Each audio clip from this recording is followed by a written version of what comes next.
everyone, welcome. Our Decision Virginia coverage continues right now on streaming. I'm Rachel DePompa. And I'm Jasmine Turner. It is Election Day, and states across the U.S. and right here in the Commonwealth have closed the polls, and the numbers are starting to come in. So we're just hours away from knowing who will be the next governor, but we have breaking news for everyone. NBC News has called the governor's race here in Virginia. I'm looking at it right here, and they say Democrat Abigail Spanberger has flipped control of the governorship in Virginia, becoming the first woman to lead this state in its 400-year history. And we have some experts, political experts, who are joining us here tonight, who are going to go in depth with us, answer the questions that you may have at home, and obviously the questions that we have here. But we have Dr. Ernest McGowan, an associate political science professor at the University of Richmond. Thank you so much for being here. Thank you so much. And we have Virginia Mercury's senior political reporter and deputy editor, Marcus Schmidt. You were both with us last time around when we did this as a special. Thank you both for being here again. The band is back together. We are back together again. So just right off the top here, this race being called this quickly, it is 8:01. Obviously this is a historic race. We've been talking about a historic election here in Virginia. Is this historic with it being called this quickly as well? I don't know if it's necessarily historic. It is pretty early, but it kind of goes into where the polls were necessarily trending. And so if you believe that the polls are accurate as they can be, the early results seem to be right on track with that. And so if we play it out to the rest of the state, the margin may actually get bigger. Really? And Marcus, a lot of people go, how do they call it this early, a place like NBC? How are they making that call? Is it because they're seeing where the returns are coming in from around the Commonwealth? Right, it's about localities. It's about how many early localities are counting. You have Southwest Virginia, the South Side, mostly Republican areas. A lot of those votes are already coming in, and at some point it's just a matter of math. Yeah. It's just not enough to get one candidate over, Winsome Earle-Sears over the... And I'd like to add to what Ernest was saying a little while ago about the polls. It's one thing if you just have one or two polls, but we've had about a dozen, and they've consistently shown Abigail Spanberger in the lead. Interesting thing will be to watch the Attorney General's race, because we have seen some polls with Jay Jones leading. We have some with Mayars on top, so we'll see how that will play out. If there's going to be enough coattails for Jay Jones to bring him over the top as well. Knowing she's in the lead, that's the question tonight. It's kind of, how does this impact Jay Jones and Ghazala Hashmi, who those races have not been called yet by anybody. Right. We still have some time to wait and see as those results roll in, but we do know that we have a reporter on the ground. I mean, our team is spread out all throughout Virginia right now, but the person following the Spanberger campaign is our political reporter, our lead political reporter, Henry Graff. So, Henry, I'm sure you've heard NBC News calling this race for Abigail Spanberger. What's going on at the convention center? What's the reaction to this? Oh, this place lit up not long ago. Once NBC News made that projection, they turned the music down, they put it on the screen, and this place was electrifying with how much happiness people had here as they were wondering how this would go. They were very hopeful, as I've been saying in the campaign, very confident coming in all of this, but you don't know until all the votes are counted. So they're feeling very happy right now. We're told Spanberger herself will be coming out to the stage. At some point we will get a warning ahead of that. I think they're trying to get some things together. They were hoping for it to be an early night. I don't know if they were quite sure it was going to be called before 8 o'clock this evening, or maybe around 8:30. So I think they're getting things together right now to get her out here on the stage at some point to make a speech. Now we're talking about how she did overall. I mean, just by looking at the numbers that are coming in and everything we're seeing, I mean, she really is outperforming both Kamala Harris and then also Terry McAuliffe in many localities all across Virginia. So that's been giving her a lot of momentum. And again, the campaign here, very happy right now and just trying to get things together so that we can have Abigail Spanberger come out here to the stage and we can hear from her as she makes history here in Virginia. For now, we're live and on your side at the Greater Richmond Convention Center. I'm Henry Graff, 12 on your side. All right, thank you so much, Henry. One thing that is interesting to note is campaign finances. How expensive or how much money was raised in these races. So breaking it down, we're looking at $35 million for the Earle-Sears campaign, $65 million for the Spanberger campaign. A lot of money. I mean, pretty unheard of in a gubernatorial race or historically for Virginia? Well, what I would say is, particularly given the reforms that we've had in campaign financing, the money has to go somewhere, right? So the money is there with so few races, with these races being so high profile, things like the midterms being, and with the tenor of what's happening nationally, I think that the money had to go somewhere, and it was spent in this election. And I understand that we may have the other side of the aisle here, and Sarah Shackle's ready. I'm waiting to hear from our producer if she's ready to talk to us. If she's ready, okay, I just got the go-ahead. So Sarah is ready. She's in Leesburg tonight with the Sears campaign, and Sarah has the projection come up. Is it the news been spreading there about some of the projections tonight coming out about the governor's race? What are you seeing? What are you hearing there? Yes, Rachel, I was listening to Henry's live shot just a minute ago describing the electric atmosphere at the Spanberger election watch party, and I have to tell you, it is obviously a much different atmosphere here after those NBC election results. They called it for Spanberger. Shortly after that, Fox News did the same, and that's who we have playing on the screens behind us here. And the crowds here, maybe a couple hundred people. There were a few boos that went out, but other than that, folks have been a little bit non-fussed. They're continuing their conversations. They're continuing to eat and drink and enjoy their time here. We were told early on that Winsome Earle-Sears would come out and speak. I don't know if that is going to change now that the tide is not in her favor. We'll have to wait and see. They haven't given us a time or anything on that yet, but we'll bring it to you if and when she does come out. But for now, folks are just kind of keeping on. They're enjoying their time, and we'll bring you the latest as soon as we get more. In Leesburg, Sarah Shackles, 12 on your side. We so appreciate you, Sarah, for being out there and Henry being out there. We were just talking amongst ourselves as she was up because we were wondering if we've had the major call in the big race, but why not in the other two races at this point? Well, generally, when we look at those kinds of projections, they're done based on somewhat akin to the margin of error, a confidence interval. And so the more votes that you actually have, the more confident you're going to be that that trend is going to last. If you have those down ballot races where there are less votes, and it's more volatile, if we look at what has happened in past elections, you may want to hold off a little bit. It's only 8 o'clock, right? And so better to be cautious than to just step out and say something that may not turn out correct. Yeah, so they're watching the results roll in different areas of the Commonwealth for these two races in particular. Right, and also I think the Jay Jones texting scandal plays a big role here. There's definitely going to be some voters who may, who may be voting up ticket for the Democrats, but down ticket, either they leave it blank or they vote for Jason Miyares. So there's different scenarios that could play out, but may some agencies be careful to call the races this early. And we also have to think, I make the joke, Virginia, y'all start early voting in like the 4th of July or something like that. So it may be the case that a lot of these votes have already came in before the scandal, and so we're going to see those gaps widen, and that may give them more confidence to call that the governor's race early. Let's see if we can pull up some of the results. Yeah, like where we're standing right now in the lieutenant governor race. If you guys can, back in the control room for us, pull up the lieutenant governor race so we can see where the results stand at this moment with Ghazala Hashmi and Reed. There we go. We are seeing 53-47 here, and I know with this race, the polls were showing it. And again, you both could probably speak to polling, right, and the accuracy. Pretty tight at some points, but shifting at others. So seeing these results currently where it stands right now, let's talk about this.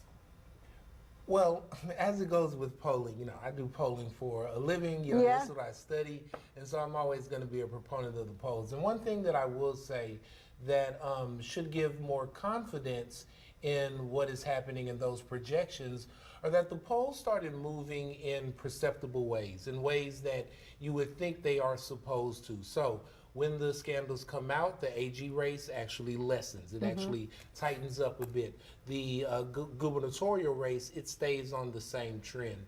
And so it looks like the voters are paying attention. If you think about the don't knows, not sure, those levels are going down in predictable ways. And so we may be seeing, once the voters come to full information, what their preferences are. I wanted to ask too, either one of you can take this, how much of an impact did we see? Because with the the lieutenant governor race, there was a scandal with John Reed. How much impact do we think that really had when it came to polling or how he's doing? I think the John Reed scandal was a little different because it wasn't conclusive, right? Yeah. There was this controversial Tumblr account that he allegedly had, which could have been his. And he said he didn't have it. He said he didn't have it, and you just can't prove it. So it kind of went away, and the scandal kind of became, you know, a Republican fracture. You had the governor calling him to drop out, and it ended up to, you know, his top political consultant's resignation. So the whole Tumblr affair suddenly went away, and I think it's already, you know, in Virginia politics, 6 months is a very long time. Exactly. So. And we do have a reporter who is covering this for us, this race. Let's get to Desiree Montilla now, who can talk a little bit more about what we're seeing in this. I know we've had people out at both campaigns tonight. Yeah, we have our reporter Joel Vasquez, who is currently at John Reed's party. I don't know if we can take a video look at right now what that's looking like. I did see a long line of people waiting to get into the watch party. You can see the video there on your screen. People sitting at the tables there, and the stage is set right there waiting for John Reed to take the stage. I was in contact with Joel just a few minutes ago. He says that John Reed will be arriving soon. No specific time frame yet on when, but he will soon be there greeting people and walking through Atlas 42 in Henrico. And I also want to give you a live look now, if we can, over at the Greater Richmond Convention Center. That is where Democrat Ghazala Hashmi will be at. There you go, right there. She will be with Virginia's Democratic ticket, as well as we wait for those results to come in. No specific time either on when she will appear or speak at this moment, but we are staying on track and making sure that we get those times to you all as well. And let's take another look at the poll numbers there. You can see it was pretty close as well. That is for the governor's race, excuse me. For the lieutenant governor, when we were looking at it before, it was Ghazala Hashmi leading by about 53% to John Reed, who was at 47% in the polls. And like I was talking about in the 7 o'clock hour, this was a race we were really watching closely. In the last Roanoke College poll, the race was about 2 points, with Ghazala Hashmi keeping that narrow lead in the race. But of course, we are going to keep all eyes on this and bring you the latest updates as soon as we learn more. Back to you now, Rachel and Jasmine. All right, thank you so much, Desi, for your hard work today. I know all of our reporters have been out everywhere today, and it's a long day for Election Day, and we appreciate them. We want to talk about the AG's race now. Let's talk about the one that everybody's kind of watching, going, what is going to happen with this? You've got the top race called, but this race is kind of the outlier. I think one of the big factors in this race is also Virginia's early voting, right? It's become incredibly popular in recent years. It's something that Republicans initially rejected, but Governor Youngkin campaigned on it. Tried to popularize it, and so we had this year we had a record number of early voting, 1.4 million people. Wow. That is about 230,000 more than 4 years ago in 2021, and 22% of the overall 6.3 million registered voters. So by the time the Jay Jones scandal dropped in the first week of October, a lot of people had already cast their vote, and that complicated things for Abigail Spanberger, because you can't ask your running mate to get off the ticket when a lot of people have already voted for it. There's no precedent for that. Right. Like at this point with the early voting, it really complicates it. And the other thing that was interesting about the Jay Jones issue, and we were kind of talking about it with John Reed, and that's the attention span of voters. How long do they actually remember these things? And so one of the things that happened with the Jay Jones scandal, so right, it happened 3 years ago. So they probably knew that it was out there. Everyone knew that it was out there, but they may have had to release it before the debates so that both Winsome Earle-Sears and Jason Miyares could use those talking points in the debates. And so maybe if those messages get released a week later, 2 weeks later, we're still in the thick of it, talking about it more, and then those people who are coming out are going to vote in a different way. I mean, with the energy surrounding early voting, do you think it really would have made a difference that week or two? It doesn't October surprise matter anymore. At this, Right. Like, should it be a September or August surprise at this point? You're talking about the 4th of July. Well, if we look at the fundamentals, and particularly if you look at advertising spending, okay? So if you look at the ad spending, right after about October 6th, that's the line that I'm using, because October 6th is when President Trump and all the other Republicans come out and they start saying, you need to drop out of the race, right? So that's when that's when it's on voters' radar. They're actually taking it in, and they're actually getting the cues from those elites they listen to, from the Sean Hannitys, the Fox Newses, and things like that. As soon as that October 6th stuff happens, all of a sudden, Jason Miyare's advertising spending shoots up. And it goes higher than Jay Jones is spending, almost double what Jay Jones is spending. The other thing that's really interesting is once the scandal broke, Miyares gets on cable. He starts spending on cable ads. Jay Jones has not been on cable ads. And so we saw this really on this time span of about 2 weeks when they were flooding the airways with all this money, with all these advertisements. And so we definitely saw that the Republicans may have thought that this was a chance for them to win, and the money ended up flowing in that way. And it's tightened, this race, if we pull up the numbers. Like, this race is it's the closest of the three races. I see a 50% to 49%. The vote total is separated. It's been separated all night, Marcus, by about 30,000 votes or so, right? Right. That's what you're seeing too. Yeah, we're not exactly Look sure. at that, and now it's saying 50-50. Oh, wow. Yeah. So this is the one we knew we were going to have to watch. Right.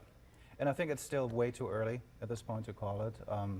We'll just find out. You know, we have to look at the localities. I'm going to pull up maybe Chesterfield, for example, because that's been a very interesting swing district. It's now considered a swing district. We'll see if Kerry Coyner will carry it in the House race. But if we're looking at it here, sorry. Oh no, my screen just froze.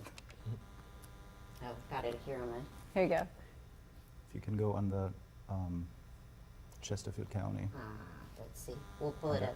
Well, we're going to pull it up. I think we can actually go out to some of the campaigns right now, and then we can come back and talk about it as we get this to work out here, get our internet going again. Absolutely. Yeah, let's go to, let's start with Franklin White, who is in Richmond at the convention center where all of the candidates on the Democratic ticket are right now. So Franklin, just tell us what's going on there. We just heard from Henry, who said it was electric when they called the race for Spanberger, but it's tighter for Jones. So how's it feeling? So I can barely hear you. The reason why is because after Abigail Spanberger's win here, the energy is electric.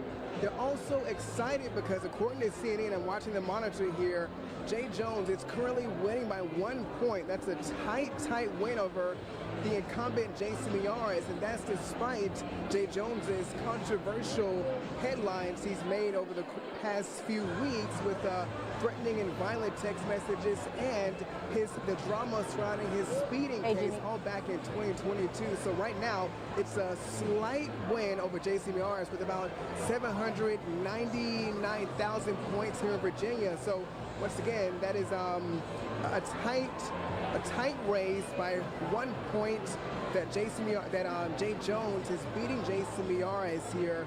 And again, although he has apologized for those two controversial headlines, he is still winning here in Virginia. And of course, again, the energy here is electric because of Abigail Spanberger's win and the fact that Jay Jones, despite what he's been through, is still winning according to CNN. And of course, we'll have more on this race throughout the night. I'll send it back to you guys. Thank you so much, Franklin, for your reporting tonight. We know that we have Madison McNamee, who is in Virginia Beach with the Miyares campaign. So let's see if we can talk to Madison McNamee and bring us the latest there. How's it going? Looks like they're still trying to get Maddie. Do you have her? Yep, There there she is. All right. Hey, Madison, tell us what's going on there with the Miyares campaign in Virginia Beach. Yeah, Jasmine, Rachel, that news about the gubernatorial race and the Democrats taking it really has not shifted the mood here in Virginia Beach. In fact, I think only more people have been coming into this ballroom where we are expecting to see Jason Miyares. He and his crew of Republicans seem to be pretty happy and excited going into this night since they are laser focused on this race, the one that they had really the best chances of taking going into today anyways. We have been starting to see some of the results come in, as you all mentioned, though it's pretty close, right? I mean, we are talking about a point difference for most of the night here. And that's what the polls had been telling us the past few weeks. The most recent ones that I had been able to find have been a toss-up when it comes to Miyares or Jones leading. Of course, though, that has been the story ever since the release of those 2022 text messages a few weeks ago. It's hard to find a poll, though, where the race is not within the margin of error. But back in early October, while it was still seen as one of the more competitive races going into Election Day, Jay Jones was typically up by about 6 points or so. So I think people here are now holding on to that new hope, waiting for the other precincts to come in, and they are excited about just even the possibility of a win tonight. The room is getting more and more packed. As I had mentioned, I was told that they're expecting about 375 people to be in attendance. We are still waiting for Jason Miyares to make his appearance. We saw him a couple of hours ago when they were still setting things up, but he has yet to enter this room. Some of the music is quieting down, so it could be sometime soon. Of course, we are going to keep you guys updated whenever that happens. We will give you a look at what's going on. But for now, I'm going to send it back to you guys in Richmond, but live in Virginia Beach. Madison McNamee, 12 on your side. Maddie, thank you so much. And we were just looking at the numbers. They are so tight. What are you seeing, Marcus, in this race? Well, I just had, before my computer froze up, I looked at Chesterfield County, because a lot of these races now play out in suburban areas, right? And that's how Glenn Youngkin won 4 years ago. And Chesterfield County, the numbers are in now, and has Jay Jones at 51% and Jason Miyares at 48%. 41,000 votes against 38,000 votes. So that is really kind of the picture that I think we might see play out at the end of the night statewide as well. Just overall a really tight race. I know the conversation has been going on for weeks now about the possibility of a split ticket in this, and if a split ticket were to happen, all the analysis is saying that the split ticket would be in this Attorney General race, so who knows? And Jason Miyares was out there today on Twitter taking pictures with voters saying, look, you know, split ticket is okay. He encouraged it. That's very unusual. He basically threw his running mates under the bus. Because he knew that was a chance he could get in there. Right. And kind of in that same vein, you know, if it's going to get eked out, then put your money on Jones, right? And so if we're seeing this Spanberger number this large, these are the same voters who are supposed to be splitting this ticket. And so they may not really be splitting it as much if Miyares isn't up by the kind of 4 or 5 points that one might expect. If maybe the Abigail Spanberger drop off, right? So we give Spanberger 10-ish, and then say half of those people are going to split, then we should see Miyares up. The fact that Jones and Miyares are level bodes well again for the Democrats. All right, and we do have some breaking news we want to let you know. We are hearing that Abigail Spanberger is actually going to address the crowd in about 8 minutes at 8:30. We want to take a live look in at what is going on. This is in Richmond at the Convention Center, and if we can take that live look, it's basically showing the atmosphere. She's going to take that stage. You can see that room is filled. I mean, this is filled up. A full convention center. I think it's also important to note here that all three candidates on the Democratic side are in the same place tonight. They're all at the Greater Richmond Convention Center, but we have those who are on the other side of the aisle, the Republican ticket, are all spread out. Yeah. So we have separate cities. We've got Miyares in Virginia Beach. You have Winsome Earle-Sears in Leesburg, Virginia, and then you have John Reed here in Richmond. So you're going to see different crowds, but this is a tight room, it looks like there. It does, and again, we just want to let you know we will take this speech live when it happens, and it's supposed to happen at around 8:30. And as you know, we've been saying multiple calls now for the governor's race. As far as Attorney General and Lieutenant Governor, no calls yet. Those are much tighter races. There's a little more breathing room that Democrats are seeing in the Lieutenant Governor race. That is separated by more votes than the Attorney General race. But again, as we've been talking about, Marcus, that's to be expected on a night like this. If you have a blue wave come in like this, it's going to be that Jones race where we're focusing on going, what's happening there? Right, and Abigail Spanberger was just the right candidate for Democrats to run in this type of environment. Former 3-term U.S. House member, ex-CIA officer, running on affordability, schools, reproductive rights, clean energy goals. And obviously in this climate right now too, of the federal shutdown and federal layoffs and the elimination of SNAP benefits, those are all issues that she has tapped into on her campaign, and that's working out for her. Let's talk about that a little bit. The government shutdown, is that playing a role in what we're seeing today? Is this more of a, is this speaking more to the second term of the Trump administration? Is this speaking to the shutdown? Is this speaking to the tariffs? I mean, all of these things kind of happened after the voting started. And this is one of the reasons why when we talk about Virginia being a bellwether state and what does it mean nationally, I think in this election in particular, there's some very, very unique circumstances that are happening in Virginia. I was looking at the numbers. So the civilian federal workforce in Virginia is about 147,000 people.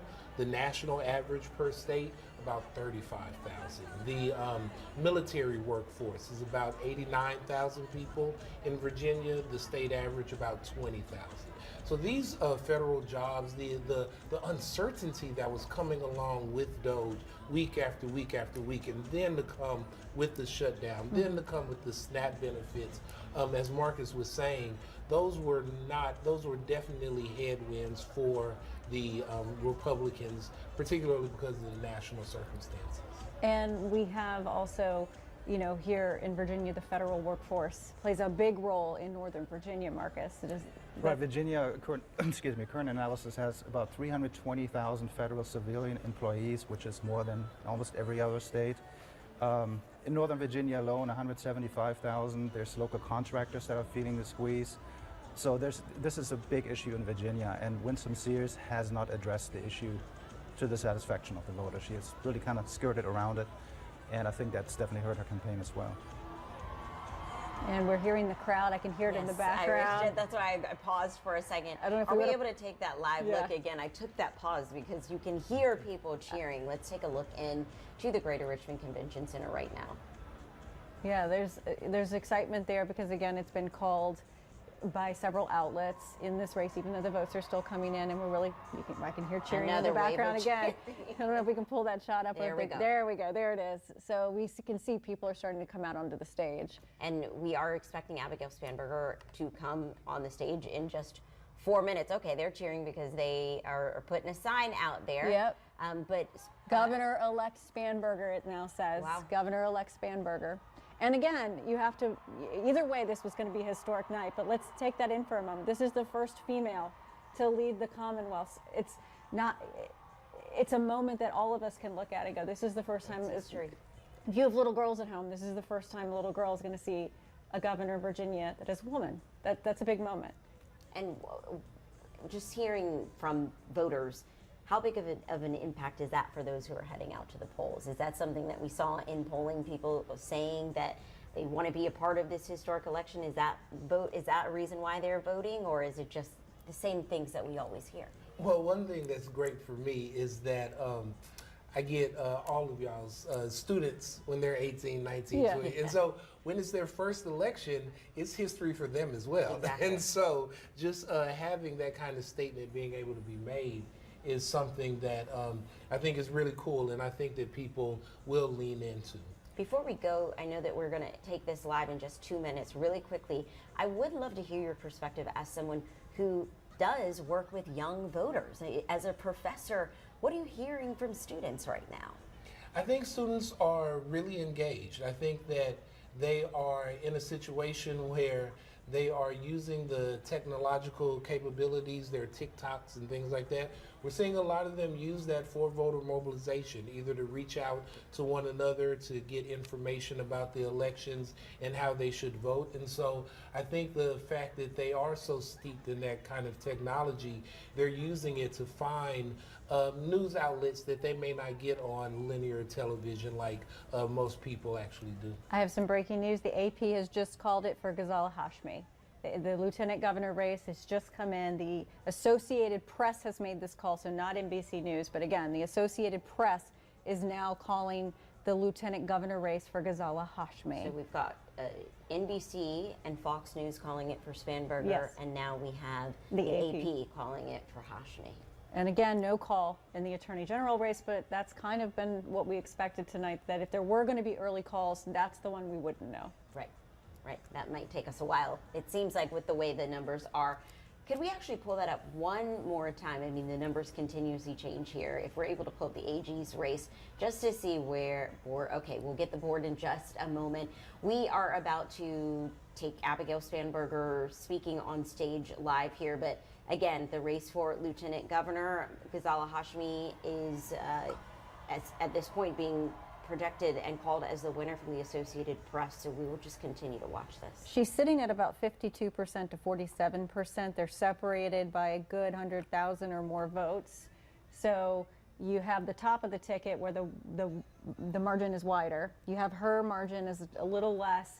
Is it enough that it carries a Democratic sweep and Jay Jones across the line? That's what we're watching for right now. That's the big question, but also I think Senator Hashmi has run a bit of an unusual stealth-like campaign. You know, You haven't seen as many ads from her. Right.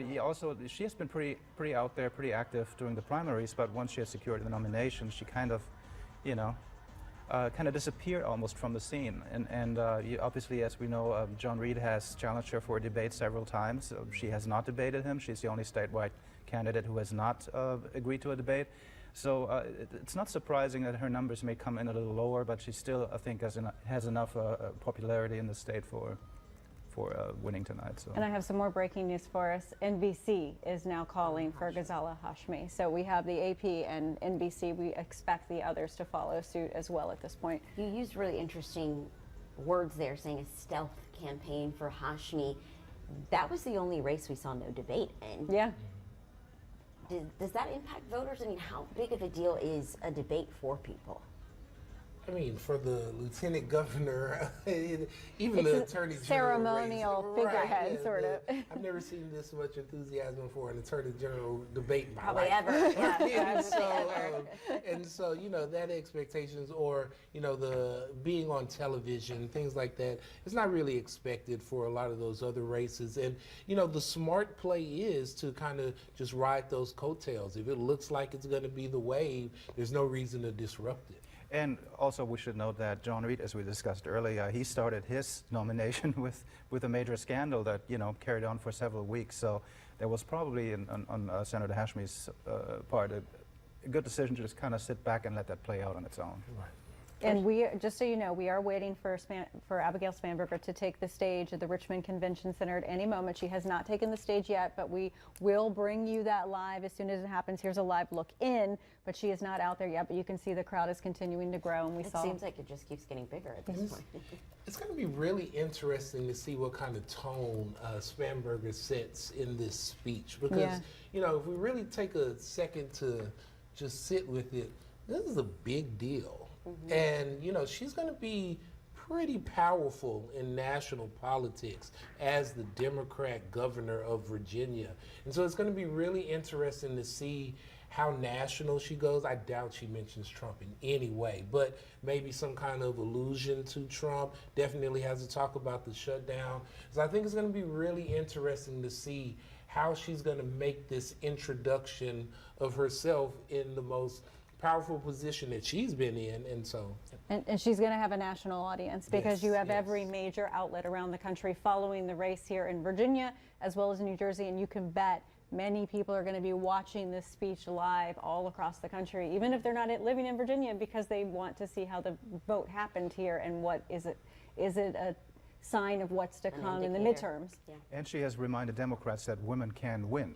You know, I mean, we saw that with, obviously, on the national level with Hillary Clinton first and then Kamala Harris, who both lost against Donald Trump. And now we have a Democrat who is growing up in a state that is very much impacted by Trump's policies, and she defeated the Republican nominee. So that might be a sign of hope for Democrats on the national level as well. I know it was Pete Buttigieg who was recently campaigning with her, who in a speech said Virginia is the center of the universe right now. A lot of eyes are on us. As you know, we've talked all night about how all eyes are on New Jersey and New York. All right, we're going to go right now to Spanberger's campaign, the Greater Richmond Convention Center. Let's bring up that live shot right now to hear her as she takes the stage. Right now, it's been called that she is the governor-elect, so let's hear from her. And it sounds like she's walking out there right now. We understand, and we will bring you the audio as soon as we get it. We want to thank our director in here today because it's a lot to do this live. Tough job. There you can see the crowd right there. And if you are watching us on air right now, Yeah. we are cutting into the NBA game. So here is what is being said. Governor-elect Abigail Spanberger taking the stage right now, which is why you're seeing, if you're watching us on television, a split screen at this time. Yeah, and you can see Abby is walking around getting congratulations from the crowd. You can see the podium has been set up to say Governor-elect Spanberger, and she is about to speak. But again, she is the projected winner, and it has been called by NBC and several other outlets tonight. And she is up there with her family right now, her husband, her daughters. And this is a moment for not just Virginia, but across the across the country watching this play out today, because this is the first ever female governor for Virginia. The Commonwealth of Virginia. Also important to note, if you continue to watch us tonight, at least one outlet is calling that Ghazala Hashmi will be the lieutenant governor of Virginia as well. So let's listen in.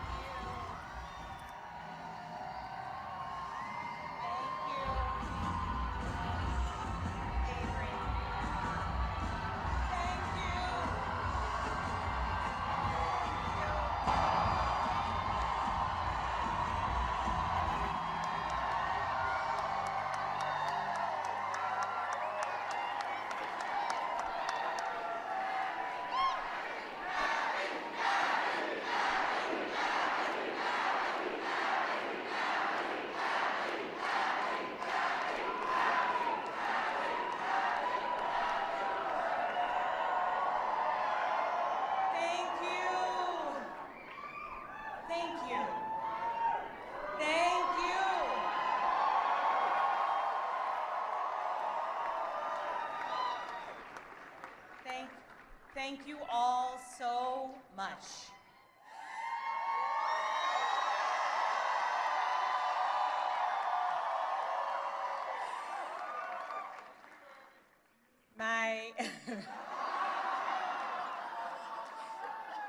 My fellow Virginians,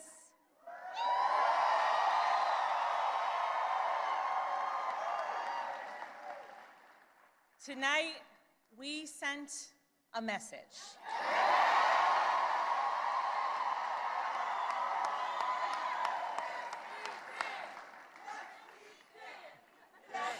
We sent a message to every corner of the Commonwealth, a message to our neighbors and our fellow Americans across the country. We sent a message to the whole world that in 2025, Virginia chose pragmatism over partisanship. We chose our Commonwealth over chaos.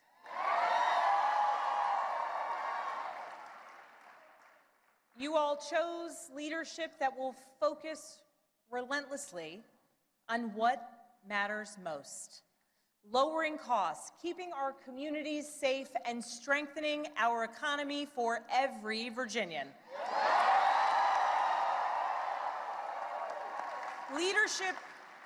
Leadership that will focus on problem solving, not stoking division. We chose leadership that will always put Virginia first. And Virginia, I cannot wait to get to work for you.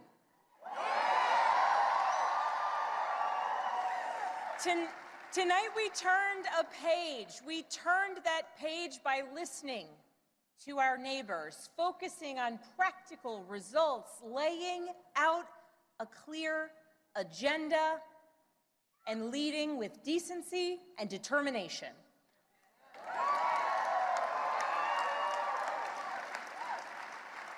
To everyone who helped us achieve this win, from the bottom of my heart, I thank you.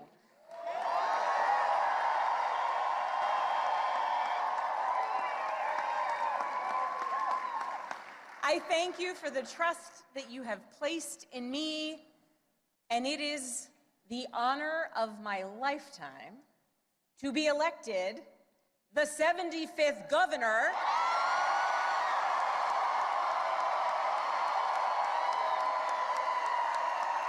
of the Commonwealth of Virginia.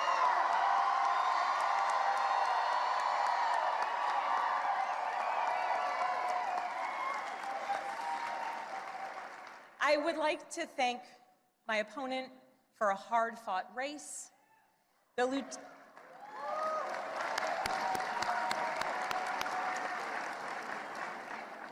The Lieutenant Governor's story, her military service, and her years of service here in Virginia deserve our respect and our gratitude, and I ask that you join me in wishing her and her family well.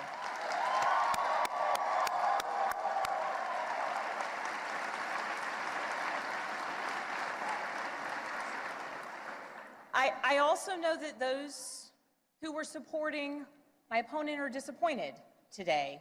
And to those Virginians who did not vote for me, I want you to know that my goal and my intent is to serve all Virginians.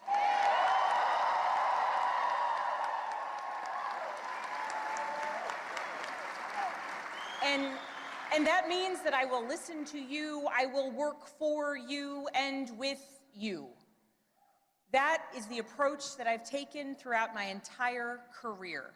I have worked with anyone and everyone, regardless of political party, to deliver results for the people that I serve.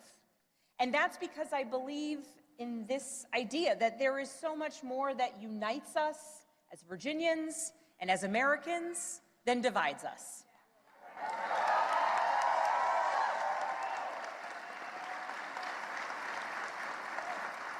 And I know in my heart that we can unite for Virginia's future, and we can set an example for the rest of the nation.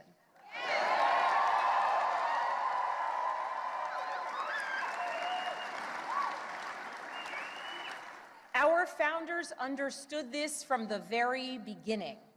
They didn't choose to call Virginia a Commonwealth by accident. They chose it to signify that our government would be based on the power of the people united for a common good. Not for a political party, not for a president, not for a monarch, but for a common good, together. And tonight, Virginia proved that that tradition is alive and well. We are still a Commonwealth in every sense of the word.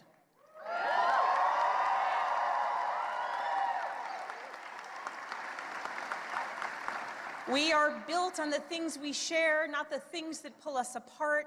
And I am proud that our campaign earned votes from Democrats, Republicans, independents, and everyone in between.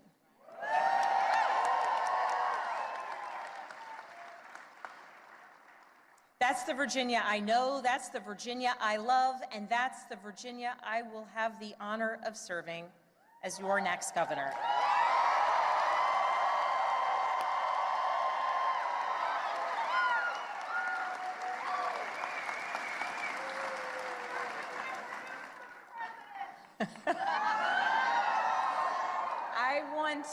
I want to thank so many people for the support that they have given to our campaign. Thank you for your work. Thank you for your support. To our tireless volunteers, to those who believed in me, thank you.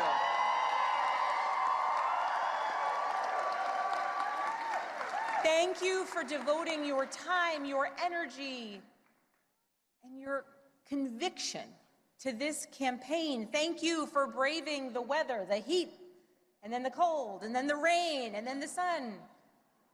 It's Virginia after all. Thank you.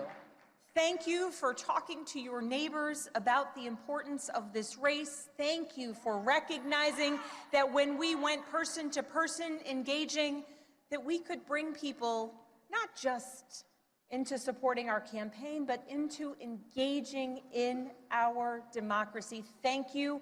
We won this race because of you.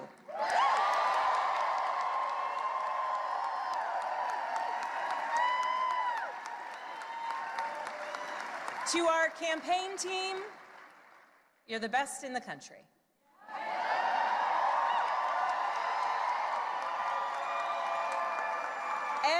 every single member of our team, every single one of you. You worked tirelessly for the change, the progress, the policies, the connection, and the respect that you want to see in our communities. Thank you for working so hard. Thank you for giving people hope. Thank you for knocking on doors in the sweltering heat. Thank you for showing kindness. Thank you for showing up in every corner of Virginia. Thank you for diving deep on policy. Thank you for capturing moments and the essence of our campaign. Thank you for reaching voters everywhere. And thank you for believing that Virginia could and would send a hopeful and joyful message tonight.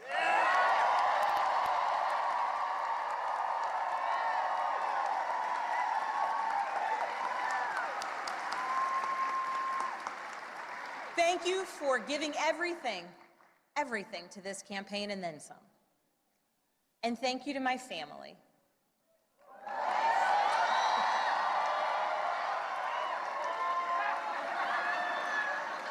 To my husband, Adam.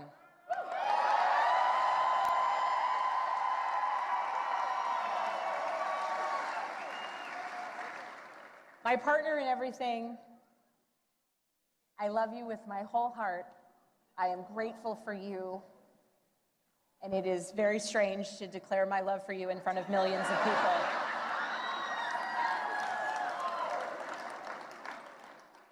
But every adventure we have ever been on has been worth it because you have been by my side. I love you. I'm grateful for you. And I cannot wait to see what the next couple of years bring.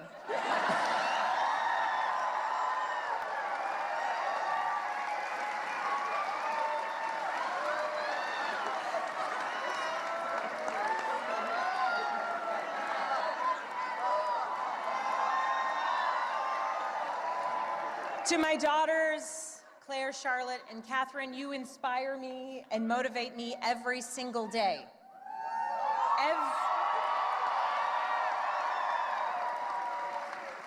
Everything I do to build a better future for you and for all of Virginia's children, and I am so proud of you every single day. I am lucky to be your mother. And Catherine, you did not clean your room today as you promised me.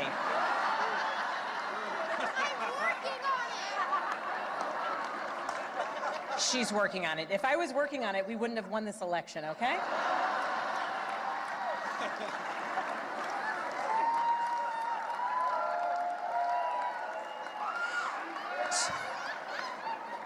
To my sisters, my dearest and earliest friends, I love you. I love you, I love you, I love you. To my friends who have traveled from around the world to be here with me today, thank you. Thank you for making me who I am, and thank you for always believing in me. And to my parents, I love you. Thank you for leading by example every day. And I know that today is a day that you all could have never imagined. But you taught me the importance of service to others and relentless hard work. And Mama, when I think about your life, from the time spent in foster care to putting yourself through nursing school and the challenges along the way, you made clear to us that to whom much is given, much is expected.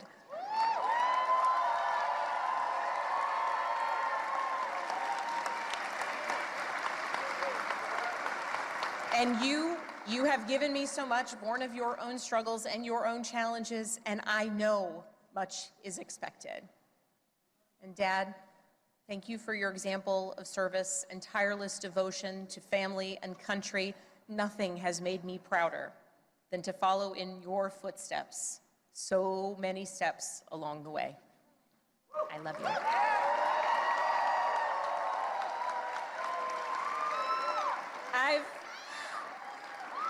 I've talked a lot throughout this campaign about the importance of service and how it's shaped my life and my approach to public office, and that all came from my parents. But this commitment to service, it is not unique to my family. It's ingrained in so many of Virginia's families. It is part of Virginia's story. Here in Virginia, this is where American democracy was born and where we are still working to perfect it today, where James Madison built the framework for our Constitution to protect us from tyranny, where Washington and Jefferson fought to establish a government of, by, and for the people. It is also the place where Barbara Johns, a 16-year-old student from Farmville,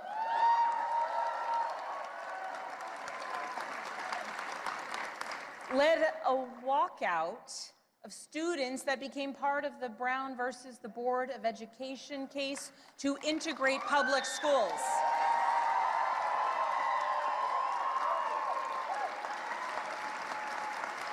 Barbara Johns never gave up, and she showed us that no matter your age, you can be part of the change and the progress that you want to see here in Virginia and across the nation.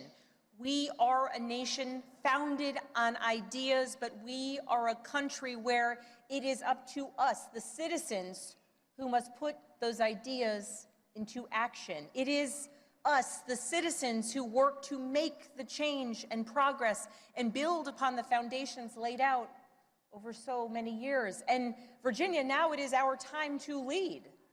Tonight, it's hard not to reflect on the nearly 2-year journey that we've taken together on this campaign. And just a few minutes ago, Adam said to our daughters, "Your mom's going to be the governor of Virginia."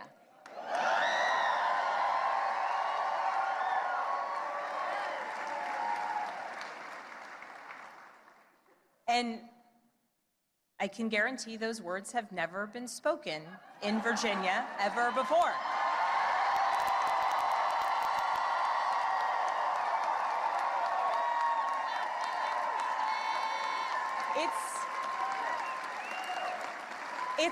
It's a big deal that the girls and the young women I have met along the campaign trail now know with certainty that they can achieve anything.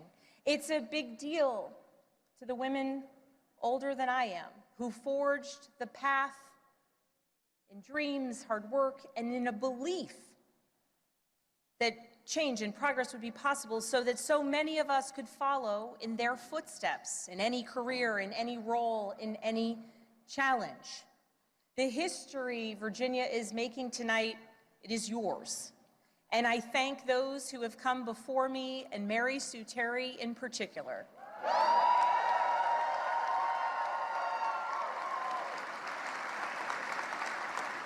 She was the first woman elected statewide in Virginia. And because of her and the continued work of so many, there will be many more women to come for generations to come.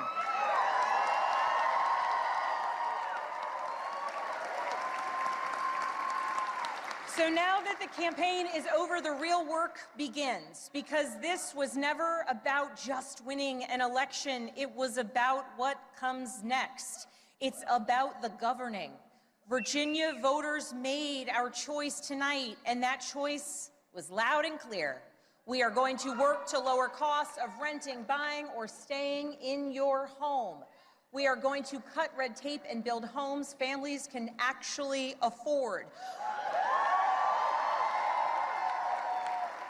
We're going to lower health care costs. We're going to crack down on predatory pharmaceutical practices and surprise billing.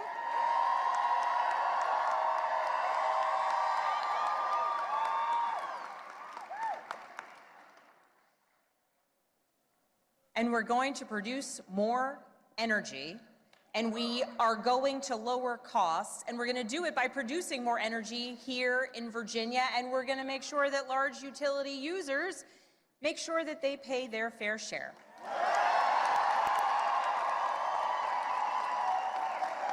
We're going to grow Virginia's economy by investing in apprenticeships and job training of the future.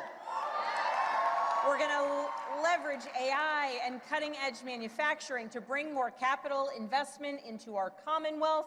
We are going to take politics out of our schools. We're going to make sure that teachers are well paid and well respected.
We are going to make sure that our teachers are well paid and well respected.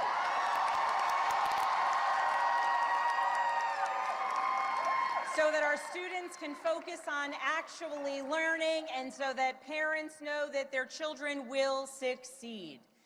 And we are going to make our communities safer by providing the training, pay, and support that our law enforcement community needs and deserves.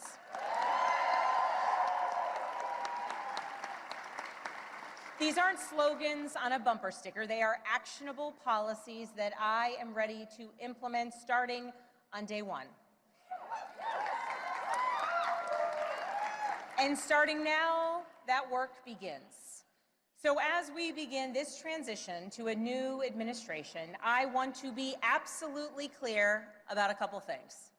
First, Virginia is the only state in the South that hasn't restricted women's reproductive rights since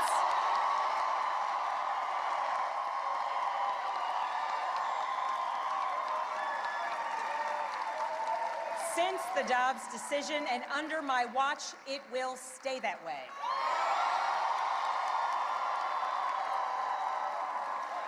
In Virginia, healthcare decisions about contraception, fertility treatments, and reproductive care will continue to be made between women and their doctors, not politicians. That's a promise I've made and a promise I intend to keep. Second, I will always stand up for Virginia workers, always. And right now, our federal workforce is under attack. And the chaos coming out of Washington is killing Virginia jobs and creating economic uncertainty for tens of thousands of families. Government employees, government contractors, small business owners who are impacted by the chaos coming out of Washington. Virginia's economy doesn't work when Washington treats our Virginia workers as expendable. To those who have been impacted by the mass layoffs, by furloughs, by the hardships that you are experiencing, please know that I will direct the full power of the governor's office to support you.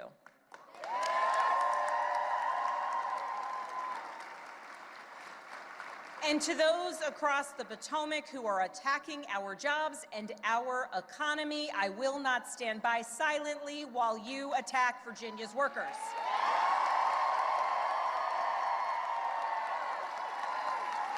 I will fight every single day for every single Virginia jobs, the ones we have now and the ones we will bring to our Commonwealth into the future. I will stand up to anyone who tries to harm our economy or the livelihoods of our Virginians. As governor, my job will be to put Virginia first, full stop.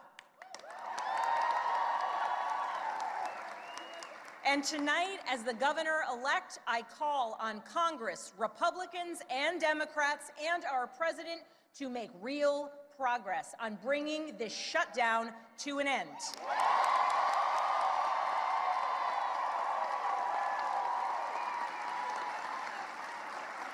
The Virginians, the Americans who work tirelessly for their fellow citizens deserve nothing less. I know we're living in a time filled with chaos. We live in a time marked by uncertainty, and along the way, we do our best to try and explain it to our kids. I know the list of challenges that we are facing is long, but I also know that the only way we're going to solve these problems is by tackling them together. Democrats, Republicans, independents, all of us, because that embodies the message that we sent tonight. That is what being a Commonwealth is all about, standing united for our future. That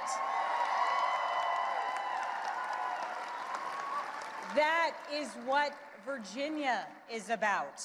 So let's show the world what we're made of. Let's get to work. Thank you all so very much.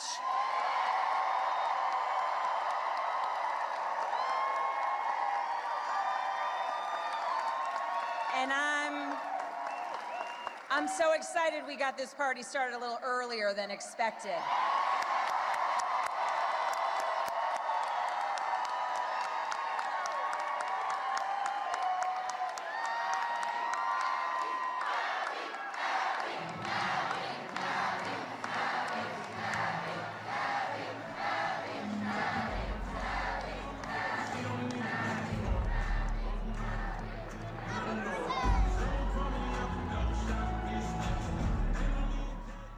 All right, you've been listening to the very first speech of the presumed governor-elect of Virginia, Abigail Spanberger. She's 46 years old, former CIA officer, former congresswoman from our area, lives in Glen Allen, married to Adam, who she had on the stage with her, her 3 children. We all remember that moment when she was first elected to office where her daughter was between her legs pulling on her dress that first time. Her daughter's now behind her on that stage. All grown up. And a historic moment here in the Commonwealth, seeing the first ever female governor in over 400 years of history here. And she is the 75th, will be the 75th governor of Virginia. So we've been saying for weeks, months at this point, that however this race went, history was going to be made in Virginia tonight. So we are going to send it now to the Republican side of this race, getting reaction out of Leesburg, Virginia. That's where Sarah Shackles is right now. One thing that's important to note as we get ready to speak with Sarah is that Governor-elect Spanberger did say that she wishes Lieutenant Governor Winsome Earle-Sears well, asked the crowd to join her in thanking her for her service. So what is the mood there at this point where this race has been called, saying that Spanberger is the winner? Jasmine, of course, Winsome Earle-Sears would have liked to have been the one to make history as the first female governor of Virginia and even the first female African-American governor elected in U.S. history. But as we've seen, that did not happen. We're here at the National Convention, or Conference Center in Leesburg, and folks have been trickling in for about 2.5 hours now. I would say we're up to about 200 or 300 people in attendance. There were some boos when the national media outlets started calling Spanberger as the winner of the race. But apart from that, the mood is still light. The music is going. Folks are enjoying their food, their conversations, their drink. No sign of Winsome Earle-Sears yet, though. In fact, when I've asked, we're told TBD, they're not releasing a time yet. There were some whispers that maybe she's in the building. We'll see if, she may have been watching Spanberger's speech as well. Hopefully she'll be coming out to greet her supporters shortly, but we'll definitely bring it to you when she comes out here. In Leesburg, Sarah Shackles, 12 on your side. Thank you so much, Sarah, for your reporting tonight from Leesburg. Yeah, and we want to send you now back on the television audience to the game that you were watching to the right of your screen, the Hawks and the Magic. We're going to send you back to that, but we are continuing our coverage. We hear that Ghazal Hashmi is going to speak to the crowd at around 9:15 or so. We have another uncalled race, Lieutenant Governor race, still uncalled. So we're going to continue to follow what is happening across the Commonwealth tonight as these election results roll in. We have several House races to go over as well, but we're going to send you back to the game, and you can continue to stream us wherever you get us, whether it's on our app, our website, Roku, Amazon Fire, wherever it is. Please continue to watch us there, but if you'd like, you can also watch the game. All right, thank you so much. As we continue Wagner's just a winner. This evening, Rachel, you just mentioned there are plenty of other races to talk about. All 100 seats were up in the House of Delegates. So, Marcus, you have got it all pulled up. What are we seeing? Yeah, now? we have some news. We at the Mercury have been following about 10 House districts that were considered competitive by the Virginia Public Access Project. And at this point, they have called three districts that flipped from Republican to Democrat, starting with House District 22, which is anchored in Prince William County. Elizabeth Guzman won against incumbent Ian Lovejoy with 54 to 45. That's a significant margin for that district. Then we also have in 73, which is Western Chesterfield County, Leslie Mehta defeated incumbent Republican Mark Earle with 51 to 48%, a little closer, but outside of the margin of error here. And that started out as a lean Republican district, so that is telling us there's a wave going on here. Exactly, and one of the most significant ones really flipped so far, Kimberly Pope Adams in a rematch against Republican incumbent Kim Taylor in House District 82 in Petersburg, Dinwiddie County. That was 2 years ago the closest margin of the election with just 53 votes, and tonight, Kimberly Pope Adams won with 53.6% against 46.2%. So a decisive win. This is a very decisive win. That kind of just shows how things have been shifting in recent years. Also, Delegate Josh Thomas, Democrat, incumbent in House District 21, also Prince William, he was re-elected with 58 to 41%, another decisive victory here. Another district, or a couple more that we're really following, is House District 75. Yeah. One of the most competitive ones this year. Carrie Coyner, Republican from Chesterfield County. Incumbent. She is behind almost 5 percentage points Democrat Lindsay Doherty, but that hasn't been called yet. So we'll see where that goes. There's still the votes trickling in. And another interesting one is House District 71. Incumbent is Amanda Batten, Republican. She is actually the informal chairman of the informal Purple Caucus. We have written about that extensively last year. It's basically an informal caucus of Republicans from competitive districts that formed over the last couple of years. And she is now underwater as well. Her Democratic challenger, Jessica Anderson, is up with 52.5% over her 47.3%. So this still hasn't been decided. Still 16 of 21 precincts are in, so we'll see what happens. And so we're seeing that decisive margin in some of these races. 3 seats have flipped, you're calling right now. Yes. So the Democrats were going into this with a 2-seat majority. Right, it was slim, but now when you have a wave, you end up with 10 more seats, 9 more seats, 8. Are we seeing a wave? Do you think we're in that level yet, a blue wave? Early on, it appears to be that way. The question is how long is our outlook?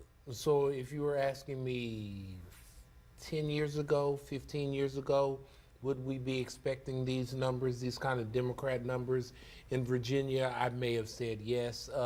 After what happened with Glenn Youngkin, maybe there was a question as to the narrowing of the two-party balance in the state. But it does definitely bode well for Democrats going forward. And as we think even more forward, what does this mean for 2028? Oh, well, it's a ways away, but I think one thing is safe to say is that Abigail Spanberger is going to be a major player in the race, whether that be possible vice presidential nominee or what that endorsement is going to do. I definitely think that it's going to be very interesting. And always, as always, in our quirky state, the fact that she can't run for re-election is going to mean that these dominoes are going to start falling a lot earlier than maybe they normally would. And since we're talking about Abigail, let's check back in with that campaign. We understand we have Henry Graff who can talk to us now. There's been a lot of excitement. She just wrapped up her speech. I imagine it's still really loud there. Hopefully Henry can hear us. But Henry, what are people in the crowd saying? What was the reaction to that speech tonight? You know, she was up there for about 25 minutes talking, thanking all her supporters, thanking people on the campaign staff, thanking all those who came out to vote. Reaction here, though, is what you would expect. I mean, people went crazy the moment she got up there on the stage. She was kind of like her own rock star here in this moment, really captivating the audience and keeping their attention. I mean, she also has a husband, there's 3 children on the stage as well, to give the optics around it and everything. But in terms of where we stand right now, I mean, really, she's getting about 55% of the vote across the board. I mean, this is a very strong win for the Spanberger campaign, and you heard that in her speech here as she was talking to us all. I mean, she said this is a message being sent to every corner of the Commonwealth, and this is not about division, that this is about decency and determination. And then after that, she really went to the bread and butter topics, which have been her campaign stump speech all along, which is lowering costs, safer communities, and of course, a stronger economy. But here at the end of the day, she is going to be elected the 75th governor of Virginia. We do know that will happen on January 17th of next year. She did get a little emotional. We'll talk to her mom and her father about what they did to help her get to this moment in time. A little emotional too when she was talking about her husband and her love for her husband. Outside of that, though, everybody is went as much as it could have been in terms of expectations, other than Abigail, of course, saying here at the end they thought it wouldn't have been called so soon. But nonetheless, it is an early night here at the Greater Richmond Convention Center. Back to you guys. All right, thank you, Henry, so much for your reporting tonight. So much going on there. Yeah. So if you're having trouble hearing Henry, the music and the lights, you know, you just heard Spanberger say they're starting the party early tonight. But also another race that has been called at this hour is the lieutenant governor race. So Ghazala Hashmi, at least one outlet, are we seeing any more, Rachel, that has Yes, called several it? outlets have called it now, and she's also making history. We want to point this out. First Muslim woman elected to a statewide office ever in U.S. history. And we have Desiree Montilla standing by with more on that campaign, both campaigns actually, the John Reed campaign and Ghazala Hashmi. Yeah, and I want to point out where Henry's at right now at the Richmond Convention Center is where Ghazala Hashmi is set to speak at 9:15 to claim victory in this race. This is one of the key races we were keeping a close eye on. Again, it was a pretty narrow lead for Ghazala Hashmi within this final stretch towards election day. She was ahead by about 2 points in the race. But I also want to point out this video too. That's Ghazala Hashmi right there. But we actually have some new video from John Reed's watch party happening right now in Henrico County at Atlas 42. You can see John Reed walking in the restaurant to greet his supporters there as they were waiting for him throughout the night before the race was called.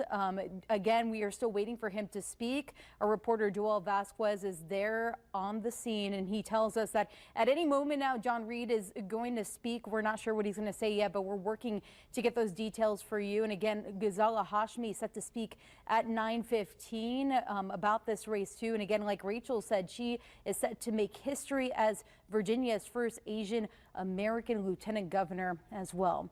And again, we're going to be listening to these speeches and bringing you the latest as soon as we learn more. Back to you, Rachel and Jasmine. All right, thank you for your hard work tonight. Thank you so much again. We appreciate you and all of our reporters that are out there right now. Let's talk about this a little bit. Abigail Spanberger, her speech, you said she wouldn't mention the president, but she would allude to him. Did you see that?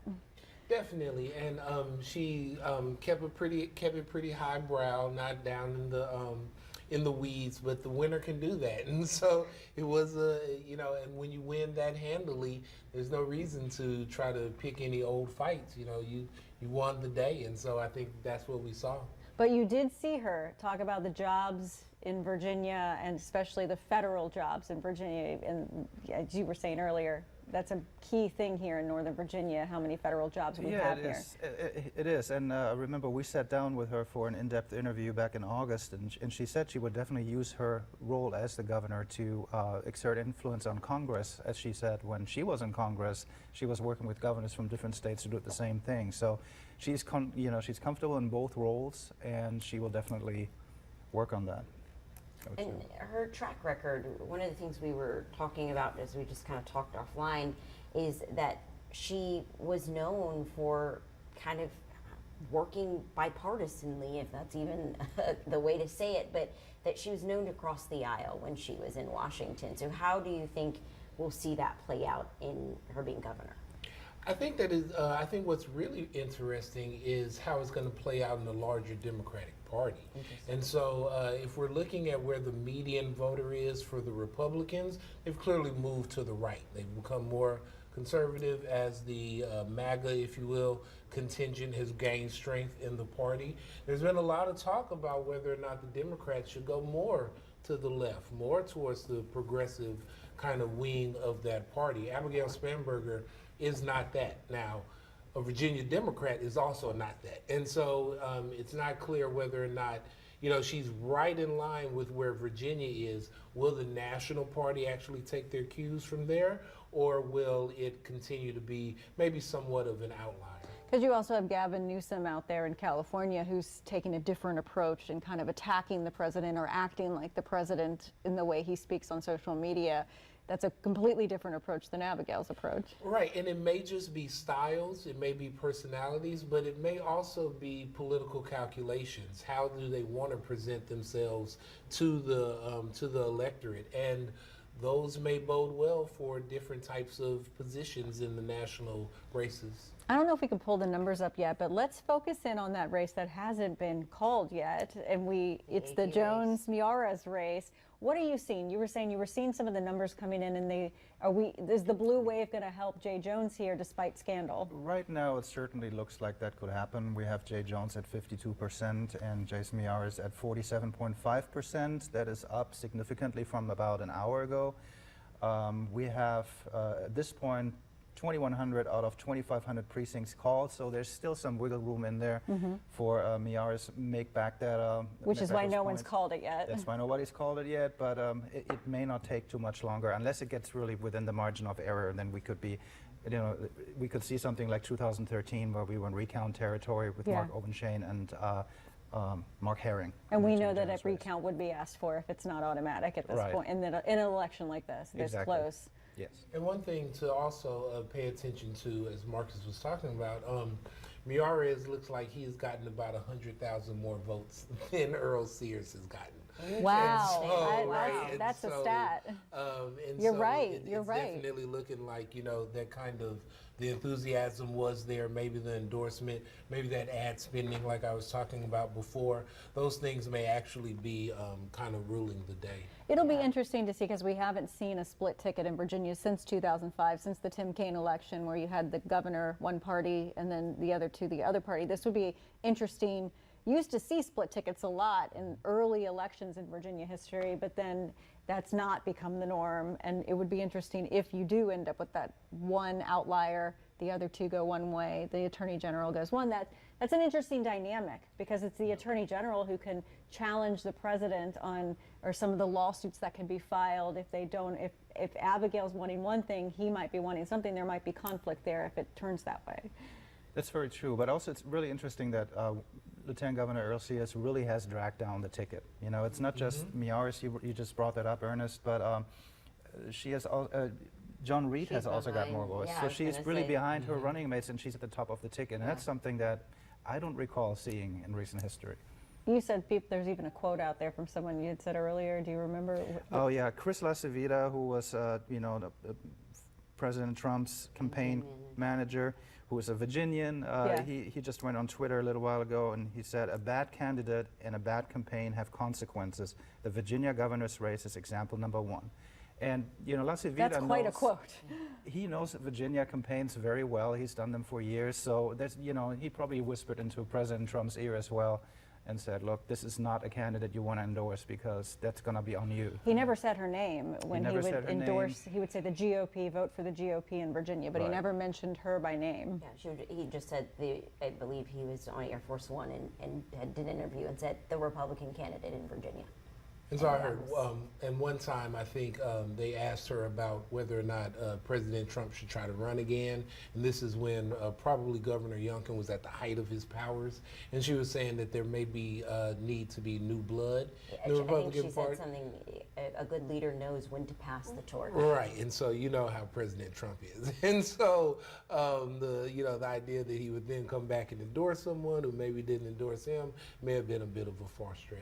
Yeah, he had an event in Norfolk 2 weeks ago where she was in attendance, and he did not even acknowledge her there. So that kind of speaks to that he wasn't behind her campaign. Let's talk about Governor Glenn Youngkin for a moment. What is his legacy out of a night like this? Does it affect his legacy in any way? Yeah, I think it does. Tough question. I mean, he really ran in 2021, his campaign. He walked a very fine line between not making the Trump supporters upset in a state where Trump was deeply unpopular. Trump didn't win here ever. So that definitely was a fine line that he walked in. He did it just right, and that's why he won. The problem with Governor Youngkin is that, and I think this is where Abigail Spanberger is going to be different.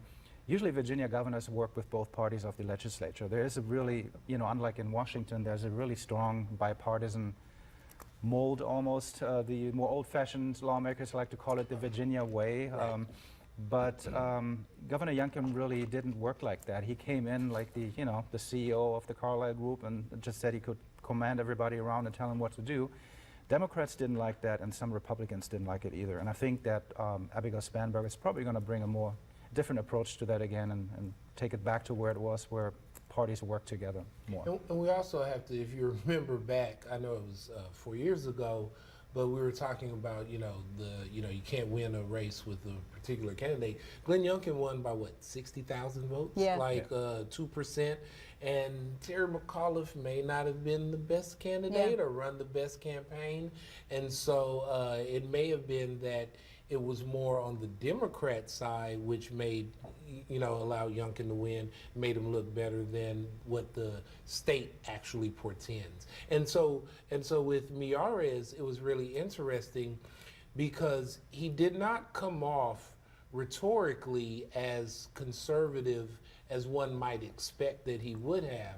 And so, but it may be a question of, the Jones thing just fell in his lap. And so there was no reason to actually turn anyone off. And so, but that may be also where kind of some of that split ticket was, that he was not so attached to that MAGA movement that people would be scared off. Well, we understand Lieutenant Governor Winsome Earle-Sears is going to speak in less than 10 minutes. We will try to take that live for you so you can see her speech and what she has to say.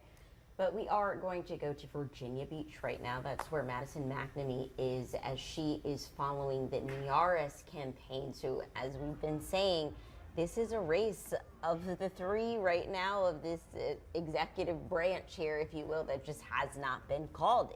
We can't call it yet, even at 9:22. So Madison, tell us what's going on there now. These other two races have been called. Are you hearing reaction from the camp that you are stationed at?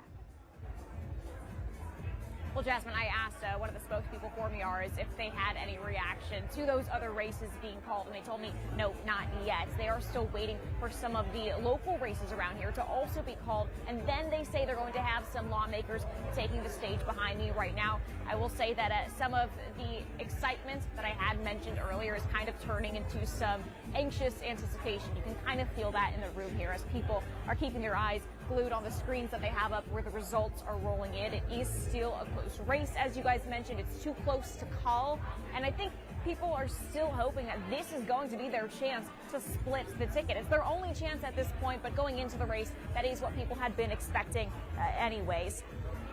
The race has been the closest out of the three statewide ones. It's only gotten closer, though, of course, since the release of those 2022 text messages that Jay Jones sent. That really made some independent voters start shifting towards Miyares. I think it gave their team a little bit of hope. The race has been so close, though, going into today, he didn't really have to even convince undecided voters to vote for Jay Jones, but rather he just had to convince them not to circle anything on their ballot for the AG's race. Leaving a blank could have given him enough support to win this race. That's what he is kind of banking on here. He actually posted a video on social media earlier today praising somebody who split their ticket. which is a little bit unusual since that voter admitted that he checked Spanberger's box for the governor's race. But like we've been saying, this is the most competitive race when it comes to those statewide positions.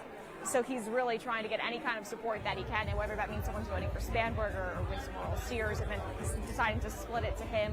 If this race does lean in his favor, it would be the first time since 2005, 20 years, that we would have a split ticket in Virginia. Now, I mentioned earlier in the night, that actually used to be the norm here in the Commonwealth. There was a period of time where it was pretty common to see a split race with even a lieutenant governor at a different party than the governor. But now, that is not the case. For the past 20 years, we have been seeing sweeps for the Dems.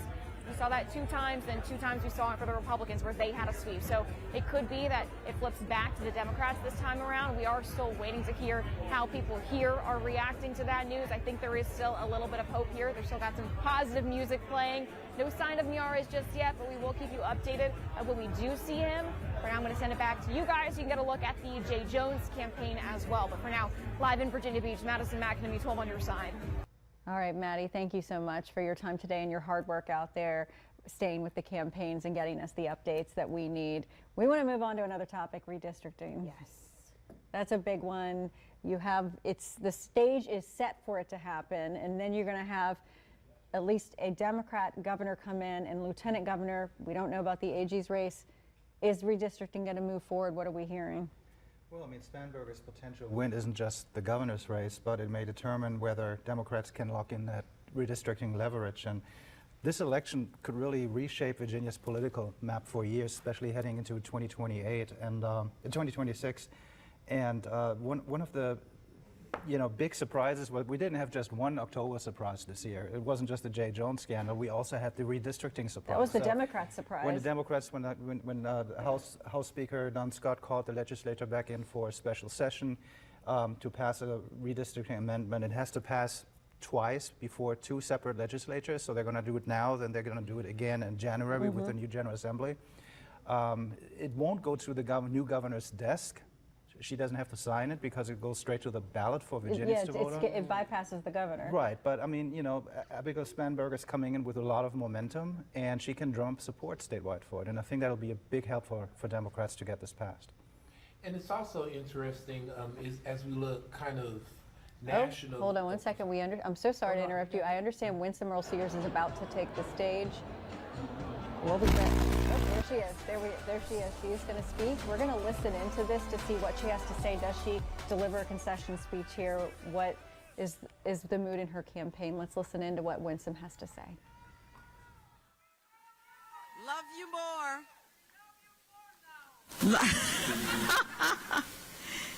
Thank you all for coming.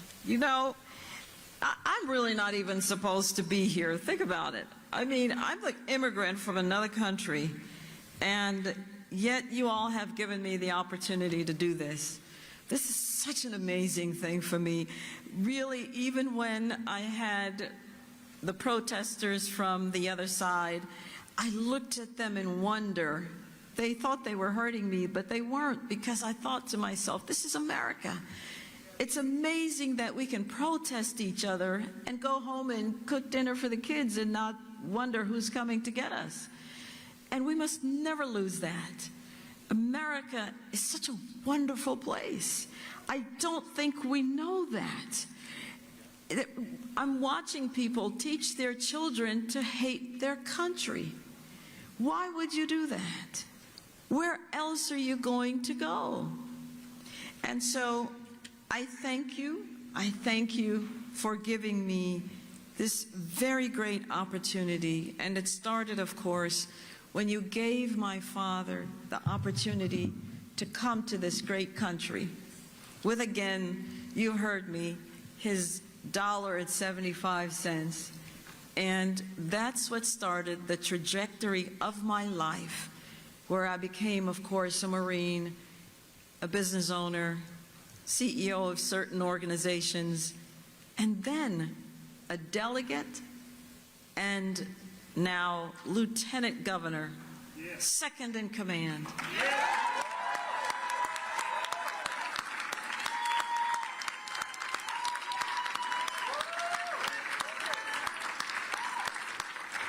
Now, I have to tell you, I am like everyone. I wanted to wait until every single ballot was counted. It's just because I have faith. And I wanted to wait. I wanted to wait because I know that God had called me for this purpose. And so remember now that God has called prophets. And sometimes the prophets were even beaten and some of them were killed. And so we understand that victory to the Lord looks a lot different than what we think of as victory. Victory starts with obedience. Obedience. Never forget that. So, before I say anything else, although I've said everything, I want to thank you because you believed in me. You who voted for me and who worked so hard to make our dream for Virginia come true. I still want to continue to thank God for this journey and His grace that brought me again to this wonderful country, this wonderful Commonwealth. And a special gratitude goes to my family, my wonderful husband of 39 years, and my wonderful children, Janelle and Katja.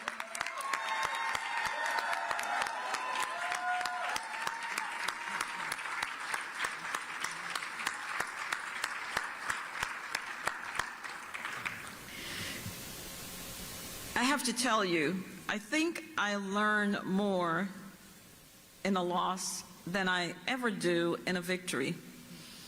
And I think there's just something about that. And it builds you. It's either going to tear you apart or it's going to build you. Well, I don't tear apart. I have God. I don't tear apart.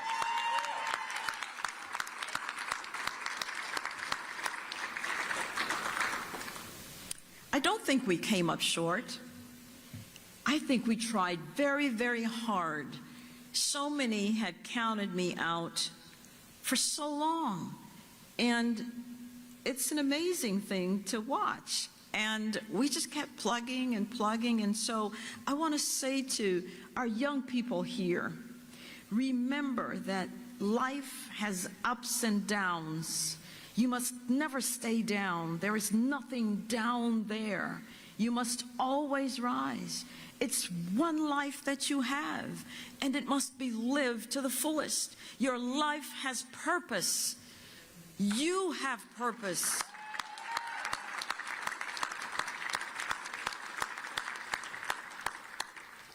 I have just called Abigail, and she did not answer, and she doesn't have to answer. No, she doesn't have to answer. I think she's busy. So it went to voicemail, and I left her a voicemail, and I asked her to please consider all of us Virginians, that she will represent all of us and not just some of us. And I wished her success. If she is successful, Virginia will be successful. That's what I wish for her. And I asked her to support policies that will unite us, that will not divide us, that will strengthen our families and keep us safe. And that if I can ever be of help doing that, I'm here. I'm ready to volunteer. After all, apparently I have nothing else to do. But volunteering isn't something that's new to me. I mean, I ran a men's prison ministry, one of the best things I think I've done, apart from my husband, my children, etc. And then, of course, when I also ran a women's homeless shelter, just the fact that I would be able to shape lives, to tell them, you're not done yet. You're done when you're in the grave. But until then, God has given you breath, and you must use it. And when you are in a place, you must serve others. You must never be about your own self. And so that's one reason I'm here. You know, I came back into politics because I believed I was called. I saw test scores, and I thought it was a good education that lifted my father out of poverty, and it's a good education that will lift all of us out of poverty. And when I was vice president of our State Board of Education, I was never laughing if a principal or a teacher or a school board person stood before me, because our children don't get do-overs, and they weren't learning. So I hope that Abigail considers school choice, opportunities for our children to excel. It can't but be just one path. No. How dare you stand in the doorway of a parent that says, I want something different for my child. Please give me the money. I am low income, but can you give me some money that I can choose a school that I believe is best for my child? We've celebrated the 71st anniversary of Brown versus Board of Ed. And what was that about? Was it about the worship of a brick building? No. It was about the parents being able to decide where to send their children to school. That's still the option that parents want to have. Folks, I ran a race, again, based on foundational ideas that would, well, repeal the car tax, protect our girl children especially, and not create sexual trauma for them in bathrooms and locker rooms and in their sports. And I ran a race to expand our economy. When I had my business, it thrived. I started my business in the Great Recession. We did very well in a recession. And then COVID came, and we did very well in COVID as well. But it was the decision of the then governor that caused my business to close. And so it matters who the governor is. Policies matter. And to be safe matters, because to be governor is to have the other title of commander-in-chief. And the first job, I believe, of any governor is to keep the people safe. If you don't have safety and security, you have nothing. And so I'm not going to give up. Have you given up? No. No, you must not. My opponent, Abigail, ran as a moderate. If she governs as one, then she will unite us, and she'll heal our divide and win our support. I hope and pray she does. But all should note, I don't consider this a loss, because remember, I've always said this, I'm a Christian first and a Republican second, and that's the way it always will be, because no political party has ever given their life for me.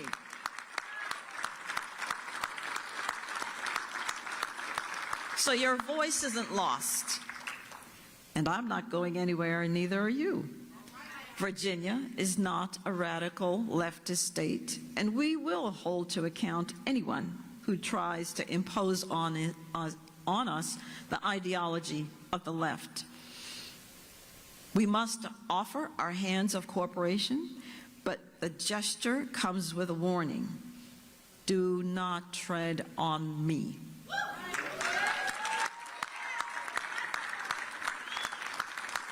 The wind belongs to God. He has ordained all that is and will be, and he wants his children to live in peace. Let us do so. Let us come together tonight as Virginians with goodwill in our hearts, filled with the hope that comes with the new day. We must pray for Abigail. We must pray for our government. You are the government of the people, by the people, and for the people. We must pray for our state, and we must pray for our country. God has used us for his purposes. We answered the call and gave it all we had. We have no regrets. No matter what comes next, big or small, we still pray, here I am, Lord, send me. So, don't give up. We must never give up. To give up is to give up. May God continue to bless you, and may God continue to bless our cherished Commonwealth of Virginia. And may God bless these great United States. Thank you so very much for investing in me. Thank you so very much. Many of you, and I want to finish here, you carried me. You sent in $5 and $10 and $15, and you thought that that was nothing. But you don't understand what you did. I got a check for $3, and it reminded me of the woman with the 2 mites, and that was all she had. She gave above and beyond. And those $5 and $10 and $15 and $25, they afforded me the ability to have, averaging every day, almost $250,000 to $300,000 a day. Without those $5, I would not even have been here because I had no money until other harder dollars came in.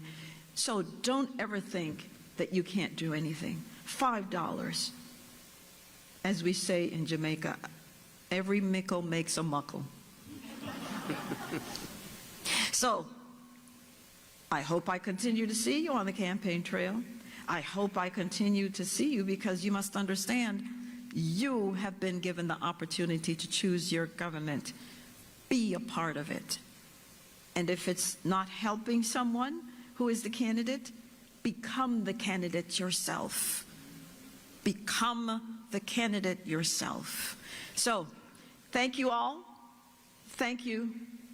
And have a great night. God bless you. That was Winsome Earle-Sears speaking tonight, but we do have some breaking news. At this hour, the race is being called in the Attorney General race for Jay Jones, which means a blue wave here in Virginia. A blue wave, a clean sweep of the statewide offices. Dr. Ernest McGowan from the University of Richmond, thank you for your time tonight. Being here, we love having you every year, giving this commentary. Final thoughts on what we saw tonight here in Virginia. Final thoughts about like what we would expect. It's going to be very interesting to see what happens in the midterm, but it's also going to be interesting to see what happens with Abigail Spanberger politically going forward. All right, and we have Marcus Schmidt, the senior political reporter and editor for the Virginia Mercury. So what are your final thoughts tonight? It was a sweep. I didn't think we would see, I thought it was actually, there was a real chance of a split ticket happening. But it looks like really Abigail Spanberger's pull was enough to drag Jay Jones across the finish line as well. And we've seen at least 3 House races flip already from Republican to Democrats. We're probably going to see at least 2 or 3 more. So for a very good night for Democrats in Virginia, but not just in Virginia, but as we've heard in New Jersey, York City and New Jersey as well. Yes. Yeah, so, and again, we want to thank all of you at home who stayed with us tonight for this coverage. There is so much more to come throughout the evening here on 12 on Your Side on all of our platforms, because we have so many more races to call, so many more things to talk about, especially with the House race. The night is not over quite yet, so more analysis and more wrap-up of this historic day in Virginia coming up tonight on the air at 11 o'clock. You can stream it as well, but hope you'll join us on TV. And thank you both tonight for joining us as well. Thank you. Thank you all at home for joining us, and I hope all of you have a good night.